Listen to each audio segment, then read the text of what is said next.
Hey guys, I'm back. Today I'm going to read Numbers 17 to 23, Proverbs 5, and Psalm 132. Let's get started. And the Lord spake to Moses, saying, Speak to the people of Israel, and get from them staffs, one for each father's house, and from all their chiefs according to their father's houses, 12 staffs. Write each man's name on his staff, and write Aaron's name on the staff of Levi. And there shall be one staff for the head of each father's house. And you shall deposit them in the tent of meeting before the testimony, where I meet with you. And the staff of the man whom I choose shall sprout. Thus I will make to cease from me the grumblings of the people of Israel, if they grumble against you. Moses spoke to the people of Israel, and all their chiefs gave them staffs, one for each chief, according to their father's houses. 12 staffs, and the staff of Aaron was among their staffs. And Moses deposited the staffs before the Lord in the tent of the testimony. On the next day Moses went into the tent of the testimony, and behold, the staff of Aaron from the house of Levi had sprouted and put forth buds and produced blossoms, and it bore ripe almonds. And Moses brought out all the staffs from before the Lord to all the people of Israel, and they looked, and each man took his staff. And the Lord said to Moses, Put back the staff of Aaron before the testimony, to be kept as a sign for the rebels, that you may make an end of their grumblings against me, lest they die. Thus did Moses as the Lord commanded him. So he did, and the people of Israel said to us, we perish, we are undone, we are all undone. Everyone who comes near, near to the tabernacle of the Lord shall die. How we all to perish. The Lord said to Aaron, You and your sons in your father's house, with you shall bear iniquity concerned with the sanctuary, and you and your sons with you shall bear iniquity connected with the priesthood. And with you bring your brothers also, the tribe of Levi, the tribe of your father, that they may join you and minister to you, while you and your sons with you are before the tent of testimony. They shall keep guard over you and over the whole tent, but shall not come near to the vessels of the sanctuary, or to the altar, lest they and you die. And they shall join you and keep guard over the tent of meeting, or all the service of the tent. And no outsider shall come near you. And you shall keep guard over the sanctuary, and over the altar, that they may never again be wrath on the people of Israel. And behold, I have taken your brothers the Levites, who are among the people of Israel. They are given to the Lord, to do the service of the tent of meeting. And you and your sons with you shall guard your priesthood, for all that concerns the altar, and that is within the veil. And you shall serve. I give you priesthood as a gift, and any outsider who comes near shall be put to death. And the Lord spoke to Aaron, Behold, I have given you charge of the contributions made to me, and all the consecrated things of the people of Israel. I have given them to you as a portion, and to your sons as a perpetual due. And they shall be yours with the most holy things, reserved from the fire. Every offering of theirs, every grain offering of theirs, and every sin offering of theirs, and every guilt offering of theirs, which they render to me, shall be most holy to you and to your sons. In the most holy place shall you eat it. Every male may eat it, as holy to you. This also is yours as the contribution of their gift. All the wave offerings of the people of Israel, I have given them to you and to your sons and daughters with you as a perpetual due. Everyone who is clean in your house may eat of all the best of the oil, and all the best of the wine and of the grain. The first fruits of what they give to the Lord I give to you. The first ripe fruits of all that is in the land, which they bring to the Lord, shall be yours. Everyone who is clean in your house may eat it. Every devoted thing in Israel shall be yours. Everything that opens the womb of all flesh, whether man or beast, which they offer to the Lord, shall be yours. You shall redeem. And nevertheless, the firstborn of man you shall redeem, the firstborn of unclean animals you shall redeem, and the redemption price you shall fix at 5 shekels in silver, according to the shekel of the sanctuary. And choose 20 gerahs, at the firstborn of a cow, or the firstborn of a sheep, or the firstborn of a goat, you shall not redeem. They are holy. You shall sprinkle their blood on the altar, and shall burn their fat as a food offering, with a pleasing aroma to the Lord. But their flesh shall be yours, as the breast that is waved from the right thigh, that is yours. Right thigh are yours. All the holy contributions of the people of Israel. People of Israel present to the Lord I give to you, and to your sons and daughters with you as perpetual due. It is a covenant of salt forever before the Lord, for you, and for your offspring with you. And the Lord said to her, You shall have no inheritance in their land, neither shall you have any portion among them. I am your portion and your inheritance among the people of Israel. To the Levites I have given every tithe in Israel for an inheritance. The return for their service that they do. and their service in the tent meeting, so that the people of Israel do not come near the tent meeting. As they bear sin and die, as the Levites shall do the service of the tent meeting, and they shall bear their iniquity. It shall be a perpetual statute throughout your generations, and among the people of Israel they shall have no inheritance. On the tithe of the people of Israel, which they present as a contribution to, I have given to the Levites as an inheritance. Therefore I have said of them that they shall have no inheritance among the people of Israel. And the Lord spake to me, saying, Moreover, you shall speak and say to the Levites, and you take from the people of Israel the tithe that I have given you from them for your inheritance. And you shall present a contribution from it to the Lord, the tithe of the tithe, and your contribution shall be counted to you as though you were the grain of the threshing floor, and as the fullness of the winepress. So you shall also present a contribution to the Lord from all your tithes, which you receive from the people of Israel, and from it you shall give the Lord's contribution to Aaron the priest. And out of all the gifts you shall present every contribution due to them, from each its best part is to be dedicated. Therefore you shall say to him, and you offer from it the best of it, and the rest shall be counted to the Levites as produce from the threshing floor, and as produce of the winepress. And you may eat it in any place, you and your households, for it is your reward in return for the service in the tent meeting. And you shall bear no sin by reason of it, and you have contributed the best of it, but you shall not profane the holy things of the people of Israel, lest you die. Now the Lord spake to Moses and to Aaron, saying, This is the statute of the Lord that the Lord has commanded. Tell the people of Israel to bring you a red heifer without defect, in which there is no blemish, and on which a yoke has never come. And you shall give it to Eleazar the priest, and it shall be taken outside the camp and slaughtered before it. And Eleazar the priest shall take some of its blood with his finger, and sprinkle some of its blood toward the front of the tent meeting 7 times. And the heifer shall be burnt in its side, its skin, its flesh, and its blood with its tongue shall be burnt. And the priest shall take cedar wood and hyssop and scarlet yarn, and throw them into the fire, burning the heifer. And the priest shall wash his clothes and bathe his body in water, and after he may come into the camp. If the priest shall be unclean until evening, the one who burns the heifer shall wash his clothes in water, and bathe his body in water, and it shall be unclean until evening. And the man who is clean shall gather up the ashes of the heifer, and deposit them outside the camp in a clean place, and they shall be kept for the water for impurity, for the congregation of the people of Israel. It is a sin offering. In the morning gathers the ashes of the heifer shall wash his clothes, and be unclean until evening. And this shall be a perpetual statute for the people of Israel, and for a stranger who sojourns among them. Whoever touches the dead body of any person shall be unclean 7 days. He shall cleanse himself with the water on the 3rd day, and on the 7th day, and so be clean. If he does not cleanse himself on the 3rd day, and on the 7th day, he will not become clean. Whoever touches the dead person in the body of anyone who has died, and does not cleanse himself, defiles the tabernacle of the Lord, and that person shall be cut off from Israel, because the water for impurity was not thrown on him. He shall be unclean. His uncleanness is still on him. This is the law when someone dies in the tent. Everyone who comes into the tent, and everyone who is in the tent, shall be unclean 7 days. And every open vessel that has no cover fastened on it is unclean. However, in the open field touches someone who was killed with a sword, or who died unnaturally, or touches a human bone or a grave, shall be unclean 7 days. For the unclean they shall take some ashes and burn sin offering, and fresh water shall be added in the vessel. And then the clean person shall take hyssop, and then dip it in the water, and sprinkle in it on the tent and on all the furnishing. And then the persons who died, and all who have touched it, and all the slain on the dead will be dead. And the clean person shall sprinkle it on the unclean on the 3rd day and on the 7th day. And thus on the 7th day he shall cleanse it. He shall wash his clothes and bathe himself in water. And at evening he shall be clean. If a man who is unclean does not cleanse himself, that person shall be cut off from the midst of the assembly, since he is to fill the sanctuary of the Lord. Because the water for impurity has not been thrown on him, he is unclean, and shall be a statute forever for him. For the one who sprinkles the water for impurity shall wash his clothes, and the one who touches the water for impurity shall be unclean until evening. And whatever the unclean person touches shall be unclean, and anyone who touches it shall be unclean until evening. And the people of Israel, the whole congregation, came into the waters of Zin in the first one. And the people stayed in Kadesh, and Miriam died there and was buried there. Now there was no water for the congregation, and they assembled themselves together against Moses and against Aaron. And the people quarreled with Moses and said, We have perished when our brothers perished before the Lord. Why have we brought the assembly of the Lord into the waters? Now we should die there, both we and our cattle. And why have you made us come out of Egypt to bring us to this evil place?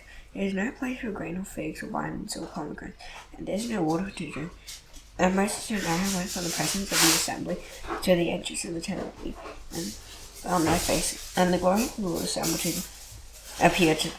And the Lord spoke to Moses, saying, Take the staff and assemble the congregation, you and Aaron your brother, and tell the rock before their eyes to yield its water. So you shall bring water out of the rock for them, and give drink to the congregation and their cattle. So Moses took their staff from before the Lord as he commanded him. And Moses and Aaron gathered the assembly together before the rock. And he said to them, Hear now, you rebels, shall we bring water for you out of this rock? And Moses lifted up his hand and struck the rock with his staff twice. And water came out abundantly, and the congregation drank, and their livestock. And the Lord said to Moses and Aaron, Because you did not believe in me, to uphold me as holy in the eyes of the people of Israel, therefore you shall not bring this assembly into the land that I have given them. These are the waters of the land that the people of Israel call with the Lord. And through them he showed himself holy. Moses sent the messengers from Kadesh to the king of Edom. Thus says your brother Israel, you know all the hardship that we have there, how our fathers went down to Egypt, and we lived in Egypt a long time. And the Egyptians dealt harshly with us and our fathers. And when we cried to the Lord, we heard our voice and sent an angel and brought us out of Egypt. And here we are in Kadesh, the city on the edge of your territory. These lights pass through your land, and we will not pass through a field of wheat, or drink water from a well. He will not go along the king's highway, and will not turn aside to the right hand or to the left, until you pass through your territory. But Edom said to you, You shall not pass through, lest I come out with the sword against you. And the people of Israel said to him, We will go by the highway, and if we drink of your water, I am my myself, then I will pay for it. Let me only pass through on foot, nothing more. But he said, You shall not pass through. And Edom came out against them with a large army and with a strong force. Thus Edom refused to give Israel passage through his territory. So Israel turned away from him. And they journeyed from Kadesh, and the people of Israel, their whole congregation, came to Mount Hor. And the Lord said to Moses and Aaron at Mount Hor, on the border of the land of Edom, Let Aaron be gathered to his people. We shall not enter the land I have given to the people of Israel. Because you rebelled against my command at the waters of Meribah. Take Aaron and Eleazar's son and bring them up to Mount Hor, and strip Aaron of his garments and put them on Eleazar's son. And Aaron shall be gathered to his people and shall die there. And Moses did as the Lord commanded. And they went up Mount Hor in the sight of all the congregation. And Moses stripped Aaron of his garments and put them on Eleazar's son. And Aaron died there on the top of the mountain. And Moses and Eleazar came down from the mountain. And all the congregation saw that Aaron had perished. All the house of Israel wept for Aaron 30 days. And the Canaanite, the king of Aaron, who lived in the Negev, heard that Israel was coming by the way of Atharim, who fought against Israel and took some of them captive. And Israel vowed a vow to the Lord and said, If you indeed give this people into my land, then I will divide their cities to destruction. And the Lord heeded the voice of Israel and gave them over to the Canaanites. And they devoured them and the cities to destruction. So the name of the place was called Hormah. And Mount Hor they set out by the way of the Red Sea to go around the land of Edom. And the people became impatient with the Lord. And the people spoke against God and against him. Why have you brought us out of Egypt to die in the wilderness? There is no food or water, and we loathe this worthless food. Then the Lord sent fiery serpents among the people, and they bit the people, so that many people of Israel died. And the Lord came to Moses and said, You have said, for you have spoken against the Lord and against you. Pray to the Lord, that he take away the serpents from us. So Moses prayed before the people, and the Lord said to Moses, Make a fiery serpent and set it on a pole, and everyone who has been, when he sees it, shall live. And so Moses made a bronze serpent and set it on a pole, and if the serpent bit anyone, he would look at the bronze serpent and live. And the people of Israel set out and camped at Oboth, and they set out from Oboth and camped at Ahabam, in the wilderness as opposite Moab, toward the sunrise. And there they set out and camped in the valley of Zerah. From there they set out and camped on the other side of the Arnon, which is in the wilderness that extends from the border of the Amorites. And the Arnon is the border of Moab, between Moab and the Amorites. Therefore it is said in the book of the wars of Wayher and Sapphire, the valleys of the Arnon, written the slope of the valley which extends to the sea of Ar and leads to the border of Moab. From there they continued to Beer, that is the well of which the Lord said to Moses, Gather the people together so that I may give them water. And Israel sang the song, string up a well, sing to it. The well that the princes made, that the nobles of the people dug, and that the scepter with their staff. And from the wilderness they went on to Matana, from Matana to Nahaliel, and from Nahaliel to Bamoth, and from Bamoth to a valley lying in the region of Moab, by the top of Pisgah that looks down on the desert. And Israel sent messengers to Sihon, king of the Amorites, saying, Let me pass through your land. You will not turn aside. We will not turn aside into field of vineyard. We will not drink the water of a well. And they will go by the king's highway until you pass through your territory. Sihon would not allow Israel to pass through his territory. He gathered all people together and went out against Israel to the wilderness and came to Jahaz and fought against Israel. And Israel defeated them with the edge of the sword and took possession of his land from the Arnon to the Jabbok, as far as to the Ammonites, where the border of the Ammonites was strong. And Israel took all these cities, and Israel settled in all the cities of the Amorites in Heshbon, and all its villages. And Heshbon was the city of Sihon, the king of the Amorites, who fought against the former king of Moab. He had taken all his land out of his hand. Therefore the ballads and said, "Come to Heshbon, let it be built, let the city of Sihon be established." So a fire came out from Heshbon, flame from the city of Sihon.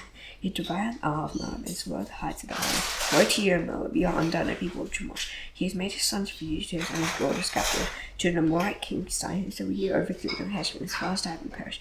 And we laid waste as far as North, fire spread as far as Medeba. Thus Israel lived in the land of the Amorites, and Moses went to spy out Jazer, and they captured his villages and dispossessed the Amorites who were there. And they returned and went up their way to Bashan. And Og, the king of Bashan, came out against them, he and all his people, to bow at Edrei. But the Lord said to Moses, "Do not fear, for I have given them into your hand, and all his people, and he in his land. And you shall do to him as you did to Sihon, king of the Amorites. He lived at Heshbon." So they defeated him and his sons and all his people, until he had no survivor left, and they possessed his land. And the people of Israel set out and camped in the plains of Moab, beyond the Jordan of Jericho. And Balak the son of Zippor saw all that Israel had done to the Amorites. And Moab was in great dread of the people, because they were many. Moab was overcome with fear of the people of Israel. And Moab said to the elder of Midian, "This whore will not lick up all those around us, as the ox licks up the grass of the field." So Balak the son of Zippor, the king of Moab, at that time, who sent messengers to Balaam the son of Beor at Bethel, which is near the river in the land of the people of Ammon, to call up, saying, "He ordered you both to come out of Egypt, and they covered the face of the earth, where they are dwelling opposite me. Come now, curse these people for me, since they are too mighty for me. Perhaps I'll be able to defeat them, and drive them from the land. For I know that he whom you bless is blessed, and him whom you curse is cursed." And the elders of Moab and the elders of Midian departed with a feast for divination in their hand. And they came to Balaam and gave him Balak's message. And he said to him, "Watch here tonight, and I'll bring back word to you as the Lord speaks to me." So the princes of Moab stayed with Balaam. And God came to Balaam and said, "Who are these men with you?" And Balaam said to God, "Balak the son of Zippor, king of Moab, has sent to me, saying, the elder people have come out of Egypt, and it covers the face of the earth. Now come, curse them before me.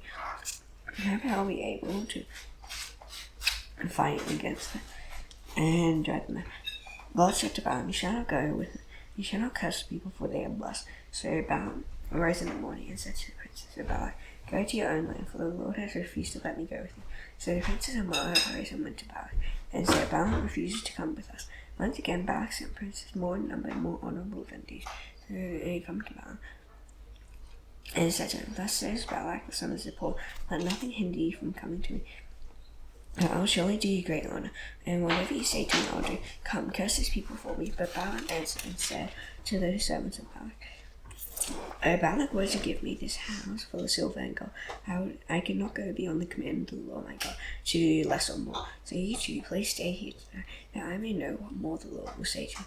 And God came to Balaam at night and said to him, "If the men have come to call you, rise, go with them, but only do what I tell you." So Balaam rose in the morning and saddled his donkey and went with the princes of Moab. God's anger was kindled as he went, and the angel of the Lord took his stand in the way of his adversary. He was riding on the donkey, and his two servants were with him. And the donkey saw the angel of the Lord standing in the road with a drawn sword in his hand. And the donkey turned aside around the road and went into the field. And Balaam struck the donkey to turn her into the road. And the angel of the Lord stood in a narrow path between the vineyards, and with a wall on either side. And when the donkey saw the angel of the Lord, he pushed against the wall and pressed Balaam's foot against the wall. So he struck her again, and the angel of the Lord went ahead and stood in a narrow place, where there was no way to turn either to the right or to the left.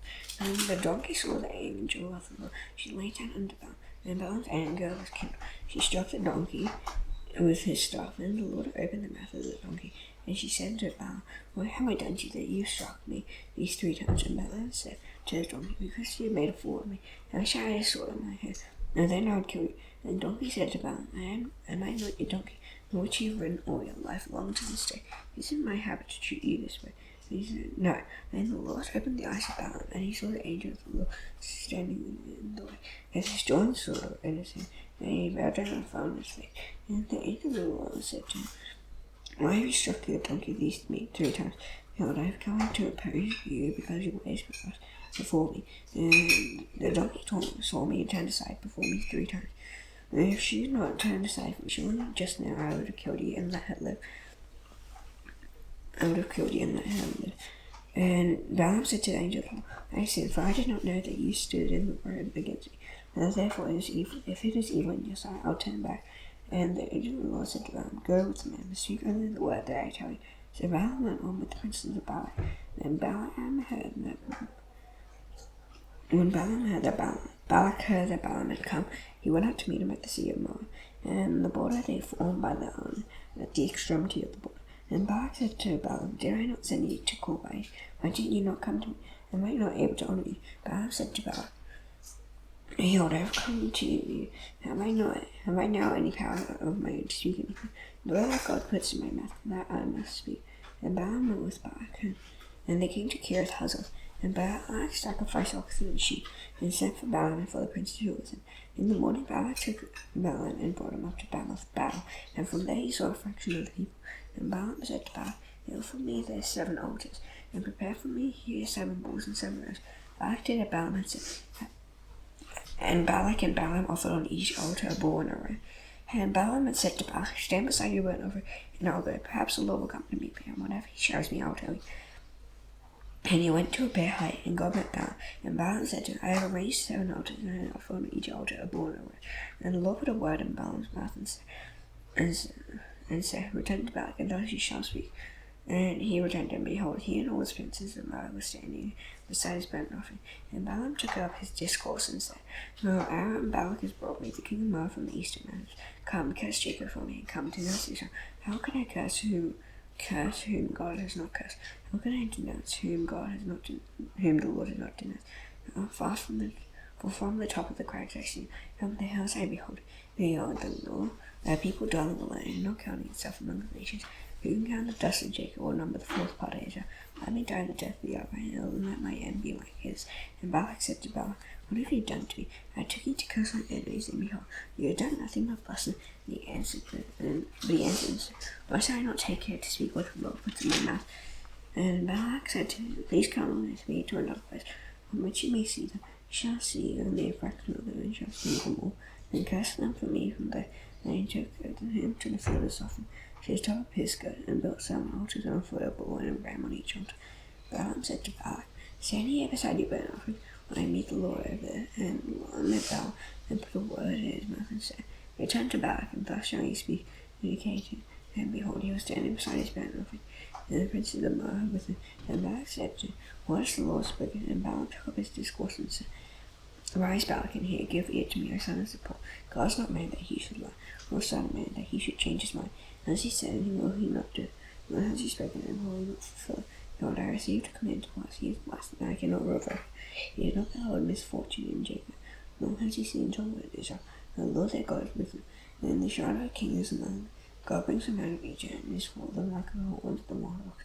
There is no enchantment against Jacob, no divination against Israel. For now it shall be said of Jacob and Israel, when God will behold a people as a lioness, it rises up, and as a lion it lifts itself. It does not lie down until it has devoured the prey and drunk the blood of the slain.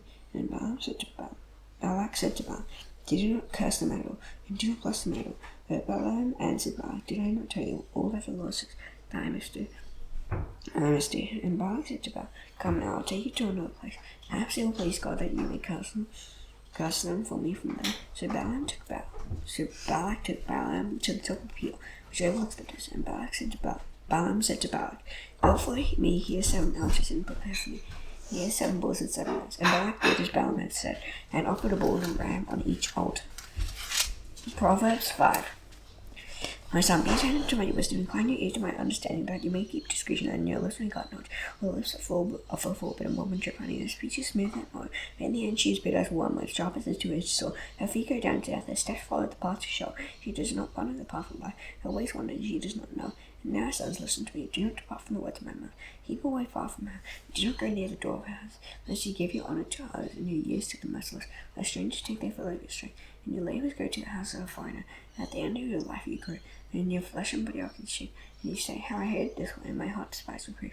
I have not listened to the voice of my teacher, and inclined my ear to my instructor. So I am at the brink of utter ruin, in this summer congregation. Should water from your own system, following water from your own mouth. Should your springs be scattered open, streams of water in the streets. Let them be for yourself your own heart, and not for strangers with you. Let your friends be blessed, and rejoice in the wife of your youth. Love your dear, a graceful day. Let her breast fill you at all times with delight. Be intoxicated always in your life. Why should you be intoxicated, my son? The forbidden woman, and embrace the bosom of an adulteress. A man's ways are before the eyes of the Lord, and when he conquers always past. The iniquities of the wicked ensnare him, and he shall fasten the cords of the sin. And he dies for lack of discipline, and because of his great folly he is led astray. Psalm 132.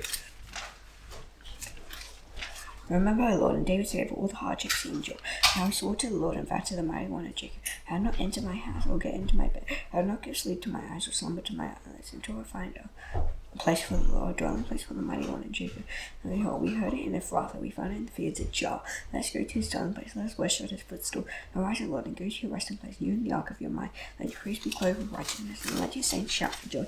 For the sake of your servant David, do not turn away the face of your anointed one. The Lord swore to David, sure oath, from which you will not turn back. One of the sons of your body I'll set on your throne.